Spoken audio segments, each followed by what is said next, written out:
नमः अजम्महो जमहोर्धो श्री महागणाधिपतये नमः महासरस्वत्यै नमः शारदा गुरुभ्यो नमः हरिः ओम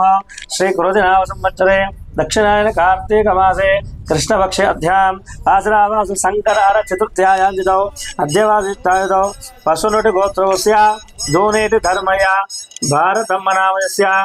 दामोदरो देवेन्द्र दीपिका कुमारस्वामी नामस्याः कुमारस्वामी जन्मदिनोत्सवेन देवी कुंकुमार्चना देवी पूजाख्यं कर्म करिष्ये। ओम प्रकृति नमः विकृति नमः ध्यान सर्वोत्पदाश ध्यान भक्ति नमः स्वरूपे परमात्मा ज्ञानवासी नमः बुद्धिमान नमः स्वाहा नमः सुधाय नमः सुधाय धान्य नमः महाकाली महालक्ष्मी महासरस्वती कुमारस्वामी जन्मदिनोत्सवेन शतमानं भवशतायुर्वेन्द्रिय आयुष्येवेन्द्रिये प्रतिष्ठते।